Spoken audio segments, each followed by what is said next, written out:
Hey everyone, it's Nicole. Welcome back to my channel, Relax.Cut.Glue. If you're new here, welcome. I'm so happy to have you all here with me today. So today I'm going to be working in my Masterboard glue book. This is just a sketchbook, obvi, that I picked up at Marshall's, I believe. So I like this sketchbook because it's ring bound, but it's also ring bound at the top, and I love that for glue booking.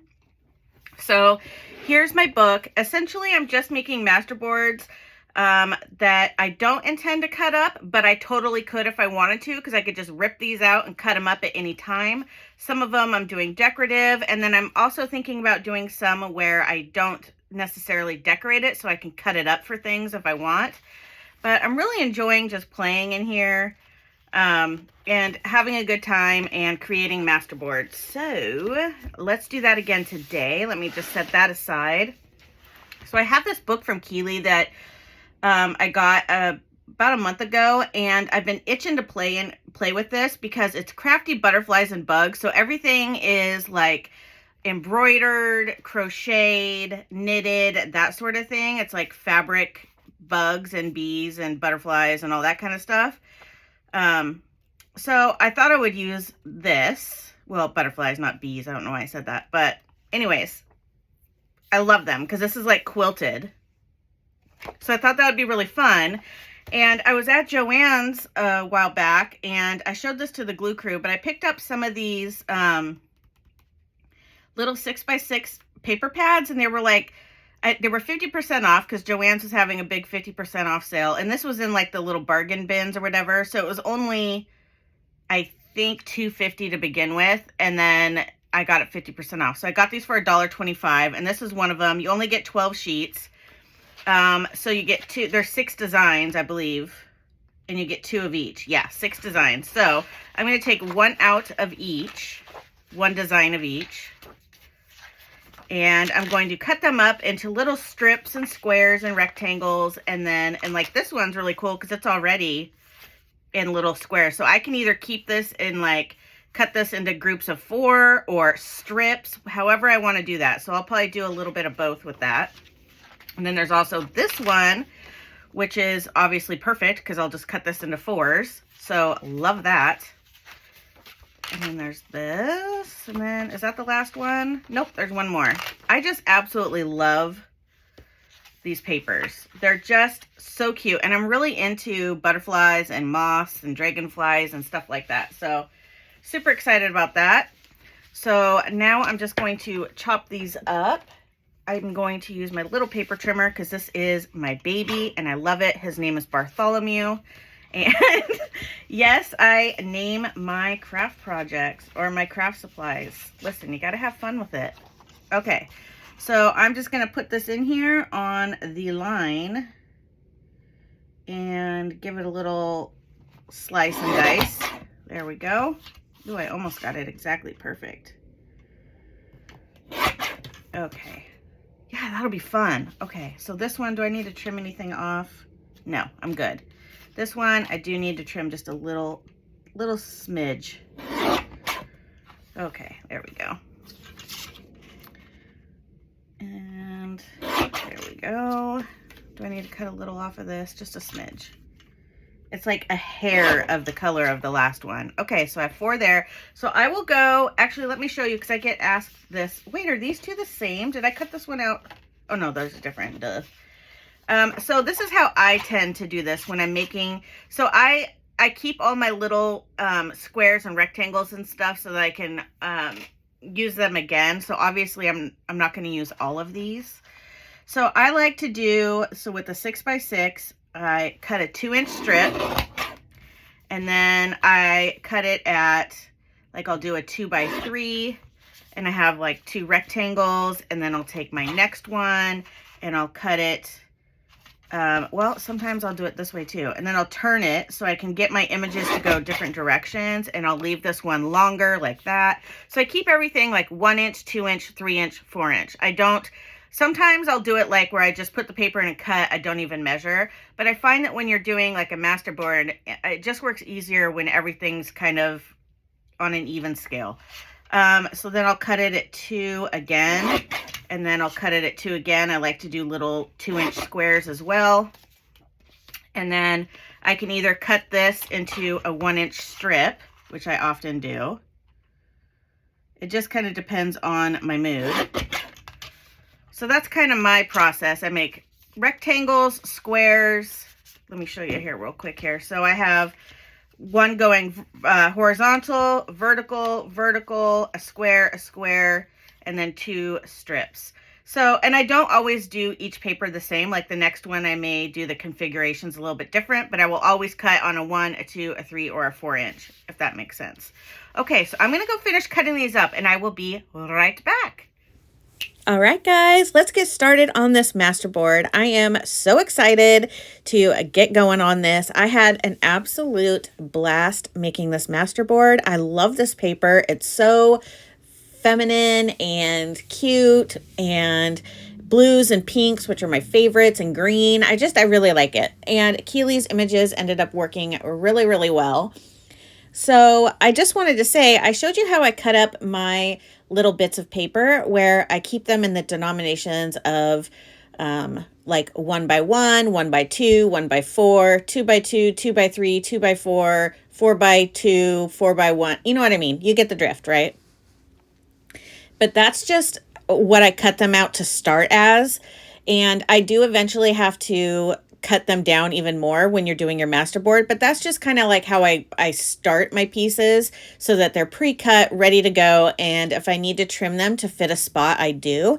And you've seen me do that lots of times. But that's just kind of, there's no rhyme or reason. You don't have to cut them a specific way. That's just kind of my process. And I know it's helped some other people as well.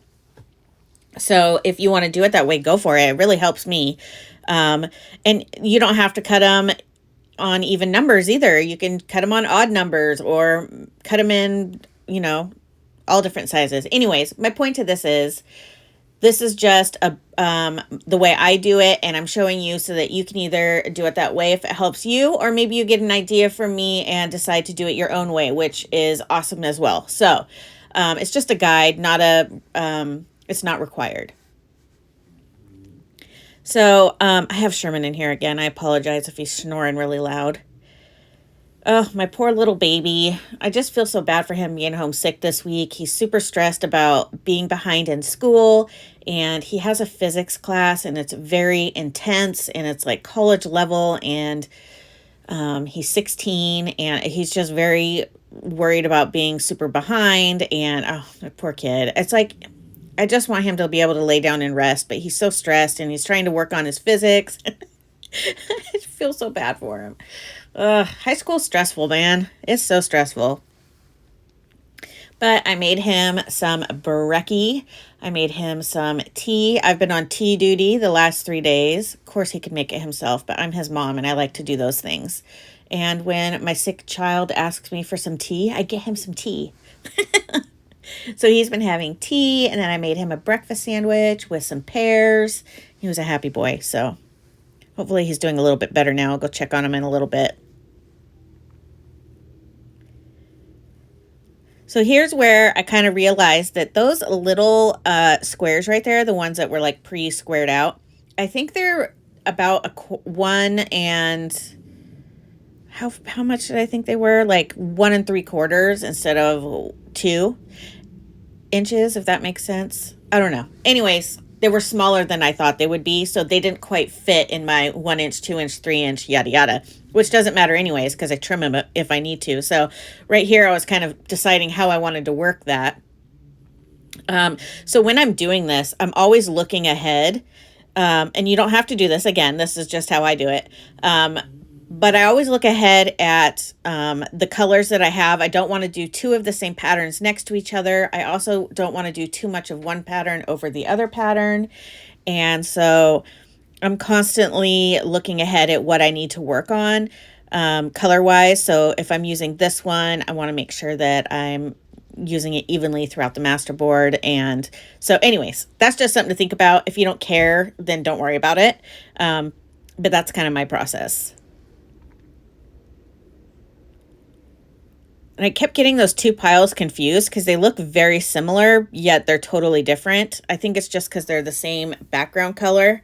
So I kept putting them in the wrong piles, which doesn't matter. You don't have to keep them all separate like I do. I just find that sometimes it helps me keep my colors even throughout the masterboard if I keep them in separate piles.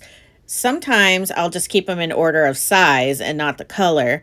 But with one like this, I wanted to make sure I kind of distributed the papers equally, especially because there was those 3 light colors. You have the 2 pink and then the peach, but you had 1 blue, and that really stood out. So I really wanted to make sure that I could keep them all kind of separated and evenish, because I wanted it to look cohesive on the board and not, I don't know. That's just my process. That's how I craft. Some of you will get it. Some of you won't care, and that's totally cool. Thank you guys so much for all your well wishes for my husband and my son, for my son's little cold, for him to get better, and for my husband having to have his 3rd surgery this year. I just really appreciate your guys' support. That was so nice of you. Yeah, we're not real happy about it. But you got to do what you got to do. So we'll get through it. It'll be just fine. That just means we really need to kick it up into high gear and get all of our Christmas shopping done like ASAP, and wrapped and everything going and that kind of stuff. We're going to decorate our house this weekend. We're going to put up our tree and all that kind of stuff. So that will be fun. So yeah, we definitely need to make sure we get a lot of stuff done while Bob's still able to help. Oh my gosh, you guys, I bought Xena a little vest. Oh, it's so cute. So I always struggle buying her any kind of like clothing item because she's mostly Whippet and Husky mix. And that makes her a fluffy Whippet, essentially. She looks like a tiny, skinny Husky, if you will. She has the body of a Whippet, but the fur of and the face of a Husky, but skinnier, kind of like a Whippet. I don't know. If you see her, you'll totally get it. So I have to search and search for the right kind of clothes that will actually fit her skinny little body. So I found this vest. The color options I didn't really like. She's orange and white. So, and I've never had a girl dog before, like of my own. Family dogs. My parents always have girl dogs, but I've never personally had a girl dog. So I'm finding it so fun to buy girl clothing. I don't put her in clothing very often or anything, but so I found her this vest so that when we're walking in the rain or anything like that, it'll keep her a little drier. And the wind out here is insane. So I walked with her yesterday, put pictures for the glue crew to see. She modeled her little vest. It's like orange and pink and teal, kind of watercolor splatters or lines or something. It's kind of abstract. But it worked really well, and I feel like it kind of helped her, almost like one of those, what do you call that? Shoot, I'm having a brain fart. You know, the little jackets that you put on the dogs, or the little sweater to help them during a storm or anything like that. You guys know what I'm talking about. You don't have to put it in the comments. I know what it is too, but my brain is fried. Anyways, I feel like it helped with like that, like, because, it was on top of her harness. And anyway, she looked super cute. And it fit her perfect, so that was good. And I was able to like stretch the elastic or the Velcro on the bottom. It has a very big Velcro bottom piece around the stomach to like tighten it or whatever. And I was able to make it small enough to fit her tiny little waist. She's a petite little thing. But she looks so cute, and it looks so good with her orange and white fur. Holy truck, that thing is huge.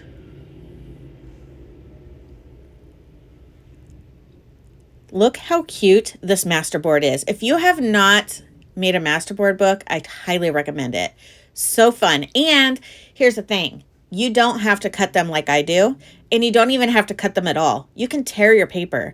In fact, when I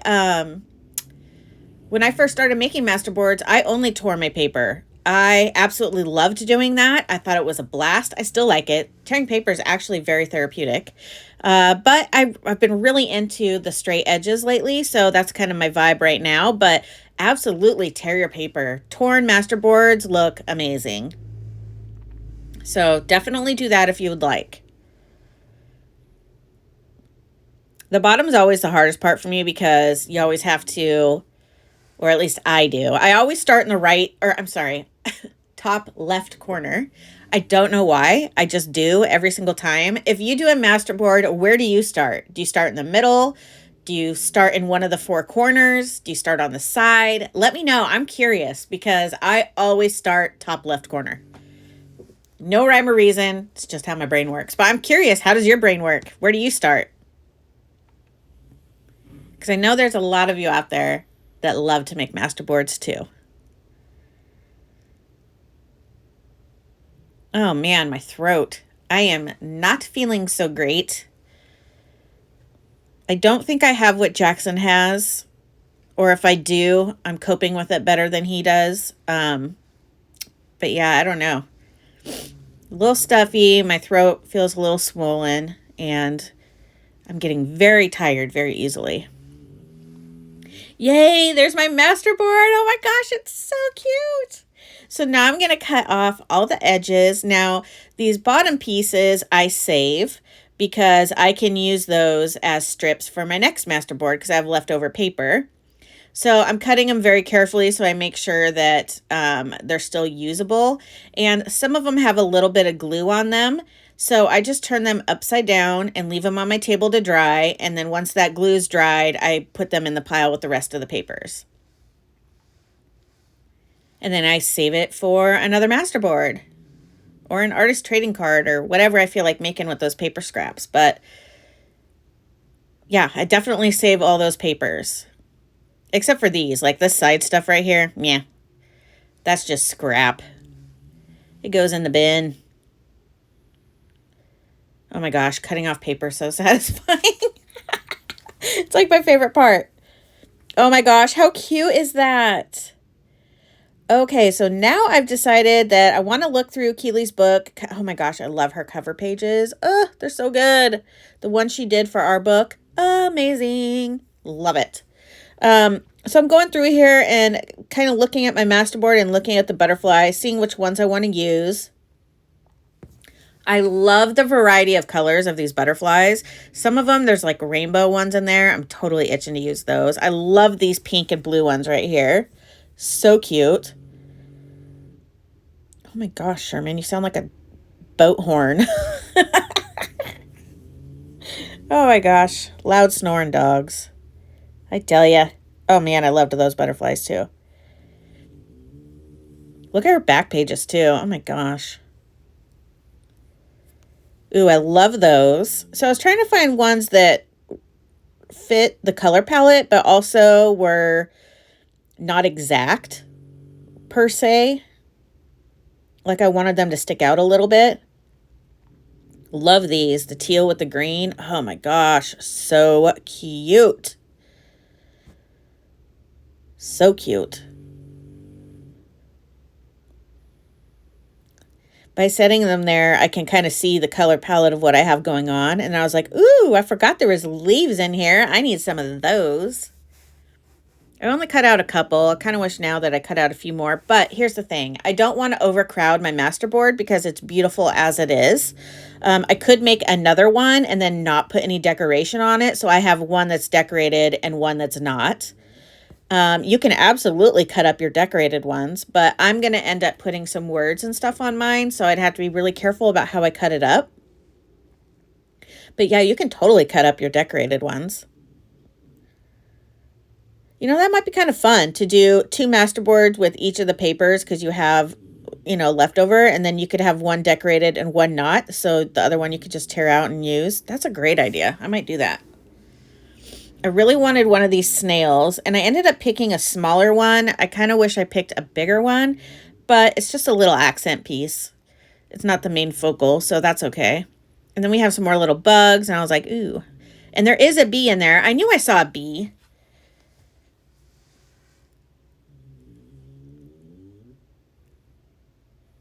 Just doing a little go back to see if I need any. I really wanted that blue snail. That's what I was thinking about using. And then I decided to stick with the tiny one.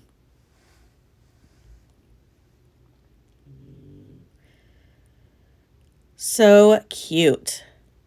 So I went and cut up all of my little fussy cuts. Took me forever. And I listened to classical music while I did this. I am so abstract with my music. I love almost all music.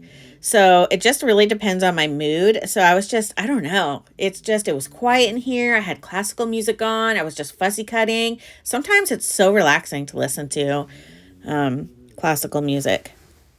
Other times I'm in here listening to hip hop or 80s. You just never know what's happening in this craft room. And every day is different.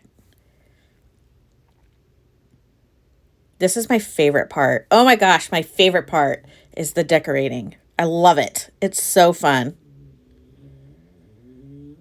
Oh my gosh, Sherman. Oh, my poor dog.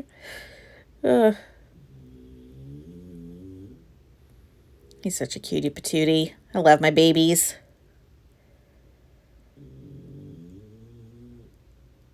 This butterfly, oh my gosh, so cute. And I'll show you here in a few minutes an up-close photo and video of this masterboard so you can kind of see everything up close, what it looks like.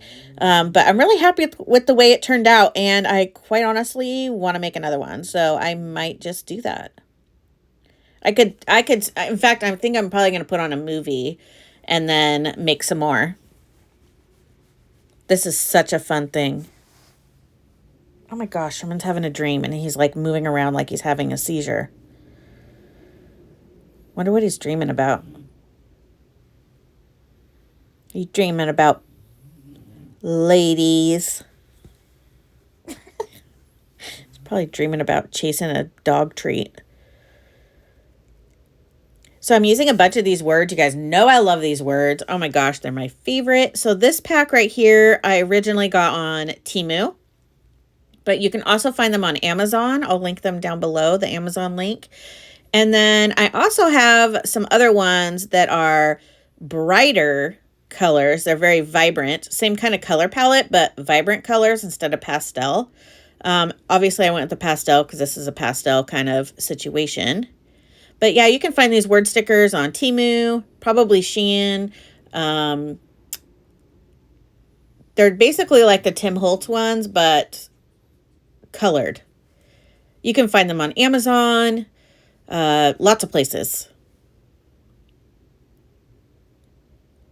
And I like to add all different colors, and I've been really into just putting all these positive affirmation quotes on these masterboards and with my postcards and stuff like that. I just feel like when you look down and you read all these positive things saying, you know, like love yourself first, hold tight to your dreams, may your day be filled with sunshine, start each day with a grateful heart. You know, you see these things, and I think when you read them subconsciously, you think more positively. Plus, it's just stinking cute, right? All right, everyone. That is going to conclude today's video. Thank you so much for taking the time out of your day to watch my video.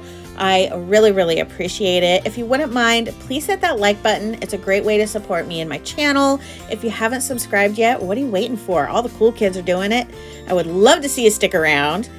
Don't forget to drink your water and have a fabulous day, my friends. I'll see you tomorrow. Bye.